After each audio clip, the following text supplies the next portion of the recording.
नमस्कार, मी नीरजा आपटे.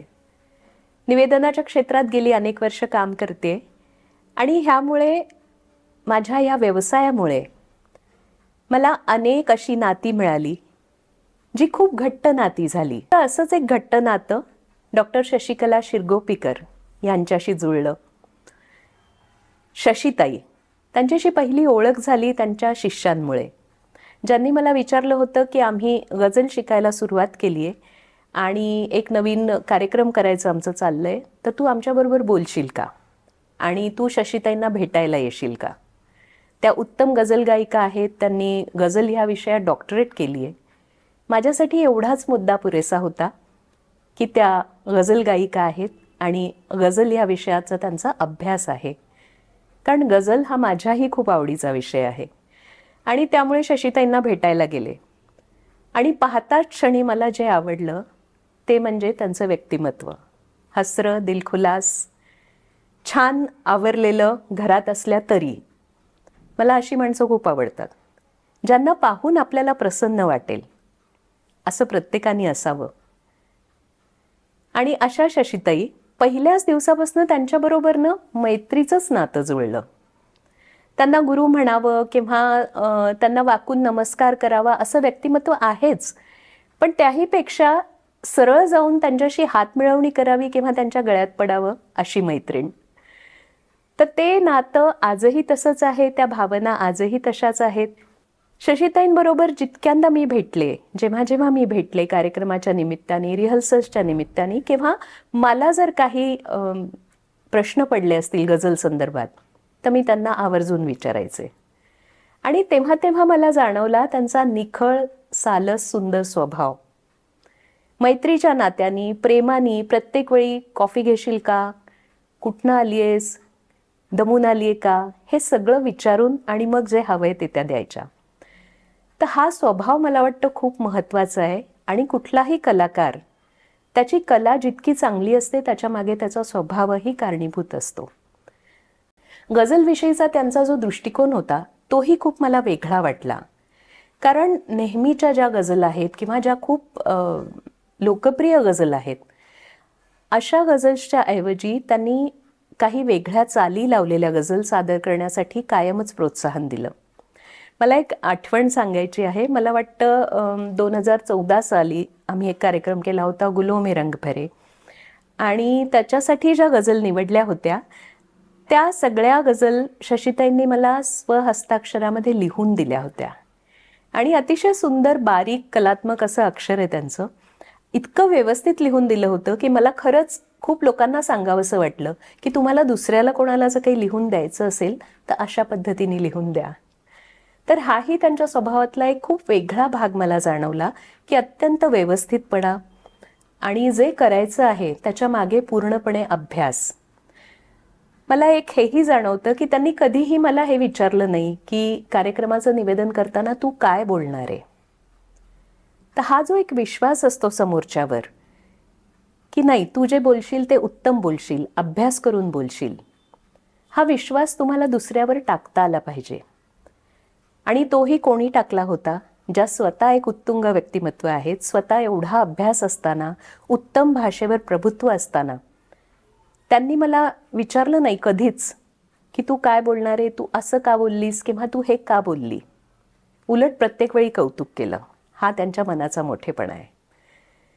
त्यांच्याबद्दल एक मला सांगायचं आहे, जे व्यक्तिमत्व मी अनुभवलंय, की मला वाटले वेलीवरचे व्हावे सुंदर फूल, मला वाटले वेलीवरचे व्हावे सुंदर फूल, सुगंध उधळीत जाला त्याला पाडावी मी भूल, अंधाऱ्या रात्रीत कुणाच्या हाती दीपक व्हावे, उजळून त्याची वाट सुखाने पुढती निघून जावे.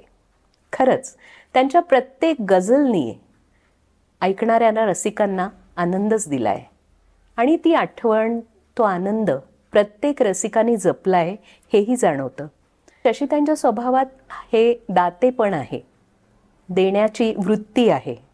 मग ती नुसती गझल देण्याची किंवा संगीत ज्ञान देण्याची नाही, तर त्यांच्याजवळ असलेली कुठलीही वस्तू तितक्याच निरलसपणे त्या देऊन टाकतात दुसऱ्यांना. आणि प्रत्येकाला काय आवडतं हेही त्यांच्या लक्षात असतं. खरं म्हणजे मी त्यांच्यापेक्षा खूप लहान, वयानी, अनुभवानी, सगळ्याच दृष्टीने.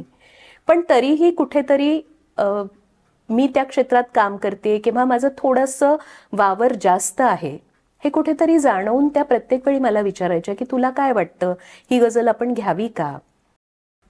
तर हाही एक खूप महत्त्वाचा मुद्दा आहे. एखाद्या गुरुला जेव्हा असं वाटतं की इतर कोणाचा तरी देखील सल्ला घ्यावा, तेव्हा त्याला विचारावं जो बरोबर काम करतोय. त्यामुळे कदाचित शिकणाऱ्यांमध्ये खूप मोठी प्रगती होण्याची शक्यता असते. मला खरं माझंच एक उदाहरण सांगायला आवडेल. ज्यावेळेस माझ्या घरामध्ये थोड्या अडचणी होत्या आणि कार्यक्रम होता आणि मी कार्यक्रमाला थोडीशी उशिरा पोचले.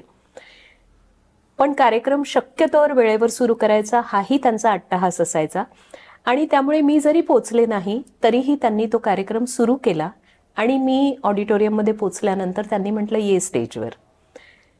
मला खरं म्हणजे थोडंसं ऑकवर्ड झालं की आपण उशिरा पोचलोय, पण माझ्याकडे पर्याय नव्हता. परिस्थितीच अशी होती की मला उशीर झाला. पण शशीताईंनी कुठल्याही प्रकारचं काहीही न दर्शवता हसून मला म्हटलं की ये ग स्टेजवर, आता घे बरं पुढचं तू बोल. तर हे देखील कलाकाराला सांभाळणं जे असतं किंवा कोणाची परिस्थिती समजून घेऊन त्याला सपोर्ट करणं, हाही त्यांचा एक खूप मोठा गुण आहे. कित्येकदा त्यांच्या घरी जाताना असं वाटायचं की आज काहीतरी न्यावं आपण. एकदाच मी त्यांना विचारलं की तुमच्यासाठी काय आणू, तेव्हा त्या म्हणाल्या की अगं काही नको आणू, तू आलीस तेवढंच खूप झालं, तूच सांग तुला काय हवंय मी देते. तर हाही त्या कलाकाराच्या मोठ्या मनाचंच कुठेतरी प्रतिबिंब ह्या सगळ्यामध्ये दिसतं. आणि मी मगाशी म्हटलं किंवा मी नेहमीच म्हणते तसं की मन तुमचं जसं असेल तसं तुमचं वागणं, तसं तुमचं बोलणं, तशी तुमची कला दिसते. आणि मला असं वाटतं की मनाचा हा आरसा लख्ख ठेवण्यासाठी शशीताईंनी खूप प्रयत्न केलेत.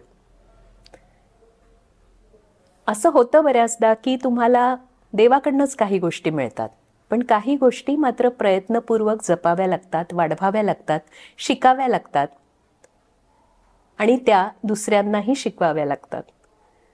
तर तशापैकी एक म्हणजे शशीताई, की त्यांच्याजवळ जे होतं ते त्यांनी वाढवलं, स्वपरिश्रमाने परिष्कृत केलं, उत्तमरित्या ते सांभाळलं आणि त्यानंतर पुढच्या पिढीपर्यंतही ते पोचवत आहेत. हा खूप मोठा मुद्दा आहे माझ्या मते. त्यामुळे शशीताईंना खूप शुभेच्छा देते. त्या नेहमी अशाच छान राहाव्या ही ईश्वरचरणी प्रार्थना करते. आणि आमची मैत्री जरी नाही भेटलो खूप खूप दिवस तरीही अशीच घट्ट आणि छान राहावी ही देखील ईश्वरचरणी प्रार्थना.